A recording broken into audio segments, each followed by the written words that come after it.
Justine, belle victoire ce soir pour le Vol-Vol-Calamine. Ouais, je pense qu'on était un peu stressé en début de match. L'équipe, on la connaissait pas, nouvelle équipe de cette année. On connaissait certaines joueuses. Elles jouaient sur terrain, donc une petite appréhension. Mais le match, on l'a bien commencé et au final, on a fait notre jeu et on gagne. Pourtant, première mi-temps, on a eu un petit round d'observation, les 10-15 premières minutes en observation. Un match assez indécis dans ce premier quart d'heure.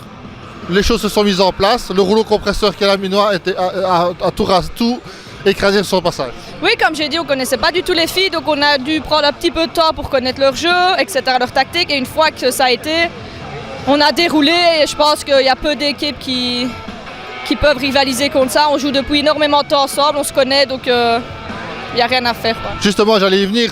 La Calamine, c'est une équipe qui est dans la continuité, donc le noyau n'a pas énormément bougé, évolué. Si, parce qu'il évolue justement en termes de connaissances. Tu sais où va aller ta partenaire, tu sais où tu peux faire la passe, à la limite les yeux fermés. Et comment est-ce qu'on prépare un match contre un adversaire dont on ne connaît rien du tout? Personnellement, on ne le prépare pas. On arrive, on connaît notre jeu, nos qualités et on se base sur nous.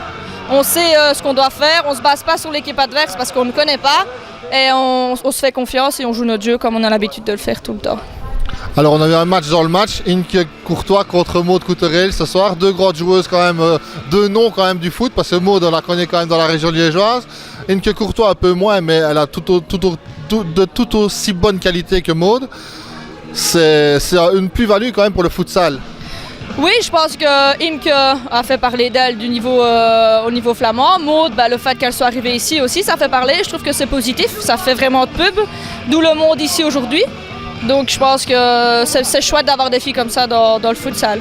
Sans oublier évidemment Justine, Gaëlle et toute la stature de la Calamine qui œuvre justement dans le positif pour nous donner du futsal de qualité chez les femmes. Oui, donc on continue comme ça, mais la nouveauté aussi, c'est qu'il y a eu la création de l'équipe nationale futsal, dont Imke, Karen et moi faisons partie. Donc ça, c'est vraiment un bon poids aussi pour l'évolution du foot féminin et il faut continuer comme ça, il faut aller vers l'avant. Alors, ça fait 3 ans que la Calamine décroche la finale de suite. Pour toi, quelle est la plus belle? Tu vas sûrement me dire toutes, parce que quand on décroche quelque chose, c'est toujours extraordinaire. Mais celle en termes de la plus qualitative? Celle-ci. Parce que voilà, l'équipe adverse, les autres années on les connaissait, on avait déjà joué plein de fois contre elles, mais ici c'était vraiment un match où on ne savait pas où on allait, on avait peur, on était un peu stressés et c'était vraiment celle-ci pour moi la plus belle parce que c'est contre une bonne équipe, une très bonne équipe. Merci Justine et bonne fin de soirée. Et la fête va couler à flot du côté de la Calamine, je connais un petit peu la région et quand on fait la fête, on sait quand on commence mais on ne sait pas quand on finit. Exactement, jusqu'au bout de la nuit. Merci.